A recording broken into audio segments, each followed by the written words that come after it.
Hi అండి, welcome to గెక్కంపొడి recipes. ఈ రోజు మన రెసిపీ వచ్చేసి మనం నలుగురు ఐదుగురు చుట్టాలు ఇంటికి వచ్చినప్పుడు ప్లేన్ రైస్ కానీ బిర్యానీ రైస్ కానీ బగారా కానీ దమ్ బిర్యానీ కానీ ఇవి పెడుతుంటాం కదా. అవేమీ కాకుండా ఇలా ఈ టమోటా పులావ్ అనేది చేసి పెట్టండి, చాలా రుచిగా ఉంటుంది. Simple process.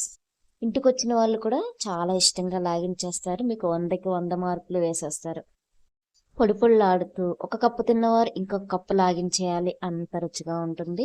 టమాటా రైసే కదా మాకు తెలుసు అనుకుంటున్నారేమో, కానీ ఎప్పుడు చేసే టమాటా రైస్ కాదండి. మీరు వీడియో ఫుల్గా చూస్తే మీకు అర్థమవుతుంది. ముందుగా ఒక బౌల్ తీసుకొని నేనైతే ఈ కప్పుతో రైస్ అనేది కొలుచుకుంటున్నాను. మనం ఏ కప్పుతో అయితే రైస్ కొలుచుకున్నామో అదే కప్పుతో వాటర్ అనేది కొలుచుకోవాలి. నేను ఈ కప్పుతో ఒక కప్పు వరకు బిర్యానీ రైస్ అనేది తీసుకున్నాను. మీ దగ్గర బిర్యానీ రైస్ లేకపోతే నార్మల్ రైస్తో అయినా చేసుకోవచ్చు. ఇవి వచ్చేసి పులావ్ రైస్ అండి. ఇవి వచ్చేసి నార్మల్ రైస్. ఇవి వచ్చేసి నేను ఇప్పుడు మనం పులావ్ రైస్ తీసుకున్నాం కదా, అదే కప్పుతో నార్మల్ రైస్ కూడా సేమ్ క్వాంటిటీ తీసుకుంటున్నాను నేను. ఈ రెండింటినీ కూడా బాగా కలిపేసి మిక్స్ చేసేయండి. ఇలా మిక్స్ చేసేసి వాటర్ పోసి ఒక గంట సేపు నాననివ్వండి. రైస్ కూడా ఒక గంట సేపు నానబెడితే సరిపోతుంది, ఎక్కువసేపు కూడా నానబెట్టే పని లేదు. మూత పెట్టి పక్కన పెట్టేసుకుందాం.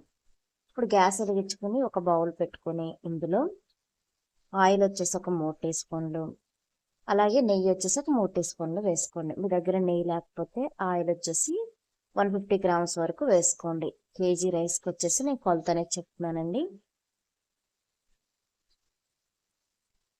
ఇలా వేసిన తర్వాత ఇక్కడ చూపిస్తున్న మసాలా అనేది షాజీరా, మరాఠీ మొగ్గ, దాల్చిన చెక్క, అనాస పువ్వు, లవంగాలు ఇలా తీసుకొని మసాలాలన్నిటినీ కూడా ఇలా కళాయిలో వేసేయండి. ఇందులోనే బిర్యానీ ఆకు వచ్చేసి ఒక 3 వేసుకొని వీటిని కలుపుకుంటూ ఫ్రై చేసుకుందాం. ఇవి దోరగా వేగిన తర్వాత 4 మీడియం సైజ్ ఉల్లిపాయలని పొడవుగా కట్ చేసి పెట్టుకున్నాను నేను. ఈ ఉల్లిపాయలను కూడా ఇందులో వేసేద్దాం.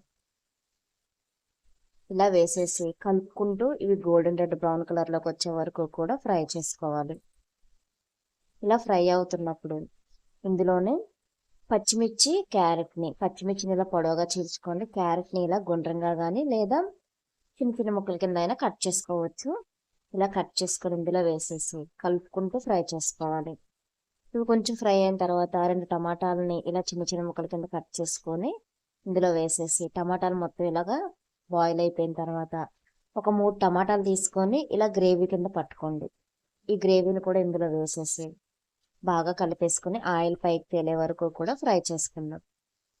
ఇలా ఆయిల్ పైకి తేలిన తర్వాత ఇప్పుడు ఇందులో అల్లం వెల్లిపాయ పేస్ట్ వచ్చేసి ఒక 3 టీ స్పూన్ల వరకు వేసుకోండి. నేను చిన్న టీ స్పూన్తో వేస్తున్నాను కాబట్టి 3 టీ స్పూన్లు వేసుకున్నానండి. మీకు పెద్ద టీ స్పూన్ అయితే 2 టీ స్పూన్లు సరిపోతుంది. ఇందులో ఉన్న పచ్చివాసన పోయే వరకు కూడా ఫ్రై చేసుకుందాం. ఇలా ఫ్రై చేసుకొని ఇప్పుడు మనం వాటర్ క్వాంటిటీ ఇది కరెక్ట్గా ఉంటే మనకి పొడి పొడిలాడుతూ రైస్ అనేది చాలా చక్కగా వస్తుంది. ఒక కప్పుకి వచ్చేసి బిర్యానీ రైస్కి అయితే కప్పున్నర వరకు వాటరు, ఇప్పుడు కప్పున్నర వరకు వాటర్ అనేది యాడ్ చేశాను కదండి నేను. అలాగే నార్మల్ రైస్కి వచ్చేసి 2 కప్పుల వరకు వాటర్ అండి. ఒక కప్పుకి వచ్చేసి ఈ 3.5 కప్పుల వరకు కూడా వాటర్ అనేది యాడ్ చేసుకుని బాగా కలుపుకున్న తర్వాత ఇందులో రుచికి సరిపడా సాల్ట్ అనేది ఎంత పడుతుందో చూసి వేసుకోండి. ఇప్పుడు మనకి వాటర్ మసాలాలు కాబట్టి మీరు ఇక్కడ గల్లులుప్పు కూడా యాడ్ చేసుకోవచ్చు. ఇందులోనే పసుపు వచ్చి ఒక 1/2 టీ స్పూన్ వేసుకొని ఒకసారి కలుపుకుందాం. ఇలా కలుపుకొని ఒక 1/2 కట్ట వరకు కొత్తిమీరని ఇలా చిన్న చిన్న ముక్కల కింద కట్ చేసి వేసేసుకోండి.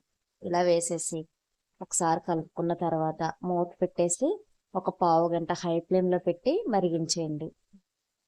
ఇలా మలమల మసులుతూ ఉండాలన్నమాట ఎసరు అనేది. ఇలా మసులుతున్నప్పుడు మనం నానబెట్టి పక్కన పెట్టుకున్న బియ్యంలో ఉన్న వాటర్ మొత్తం కూడా వంపేసి రైస్ వరకు మాత్రమే మనం ఇలా వాటర్లో వేసుకోవాలి.